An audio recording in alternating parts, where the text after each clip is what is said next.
Hello, Soul Family. Becca's Healing Place here. And this is just a little general reading that I did for the outside world around me.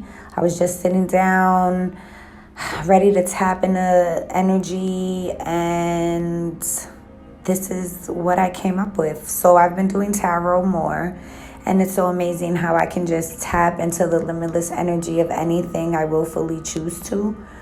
I ended up pulling 3 wand cards, including the Fool, 4 of Wands, and the 8 of Wands.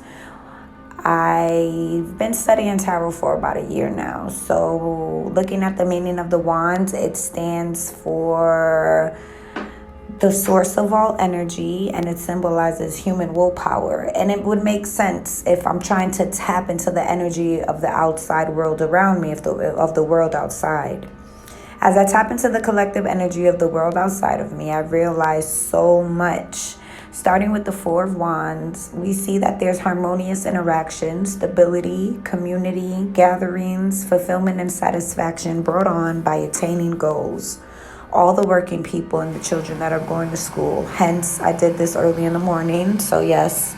Next, we tap into the Fool's energy. Makes sense with all the children going to school right now. As we know, the Fool brings new beginnings, fresh starts, naiveness, limitless potential, holding the power of the number 0. It shows the point where everything begins and ends. The children of our world, of course, when we birth them and we raise them into what we're going to raise them into, and they grow, and it doesn't end with them, but beginning and end, life and death. The children of our world, hence why we must raise our children up with knowledge, respect, especially for themselves first and foremost, because there's so many scary things that are really going on around us and our children and our loved ones, because we'll go to work, they'll go to school, we don't know what's going on. So we got to tap into their energy at the end of the day. Even if we're tired, even if we don't want to deal with anybody, just tap into that energy of the day, because they haven't had your energy all day. The people you've been dealing with all day has had your energy. So when you go home, it'd be unfair to them for you to treat them like, ugh, I'm tired, I don't want to deal with you right now. So we don't want to do that. We must keep them aware, and we must keep them on point, our children, of course, to stand up for themselves, and of course for those who can't. If they use correct discernment, because you can't help everyone, y'all, just to mold them into the next best thing for the world.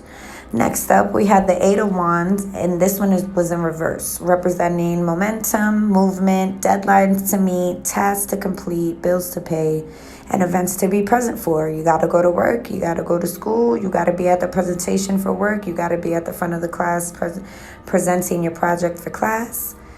Just makes sense. All while life is still going on in the background. Working folk and children going to school.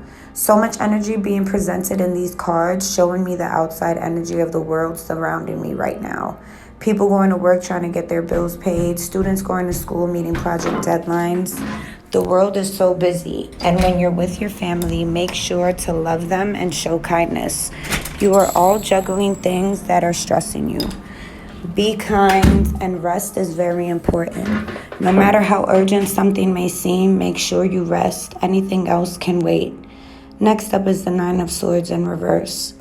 As we tap into the 9 of Swords reverse energy, we see turmoil, stress, anxiety, past trauma coming up, unresolved issues causing stress. It's okay to walk from whatever doesn't serve your higher purpose. We deal with day-to-day situations, from work to dealing with the children and school, to dealing with school and project deadlines. There's no need to deal with unsupportive situations that do not nurture you to grow and be positive. Finally, I pulled the Lover's card in reverse. We see a lot of disconnect from loved ones, partners, children, mothers, fathers, etc. As we look at our relationships with the people around us, we must remember they're a reflection of us. The things we subconsciously try to hide away due to shame or guilt. We must learn to deal with others in kindness, the same way we'd like to be dealt with. Think about how you wake your children up in the morning. You wouldn't want to send them to start their day angry, because now that's what's going to manifest. Same thing for your spouse. You wouldn't want them to go to work with something heavy on their mind due to an argument. So you speak gently to each other. Instead of getting angry at this individual, ask, what is this relationship challenge teaching me about myself? For personal readings, guys, you can contact me, Becca Carter. I'm on Facebook. You can reach out to me on my YouTube at Becca's HP. Set up a date, reach out, make an appointment. I won't disappoint. Promise. If you're open-minded, I could definitely change your life. Namaste, family. I love all you guys, and I hope this reading was a little bit of an eye-opener to what's going on outside in the world. And be gentle to each other. Show love and kindness always. Namaste, family.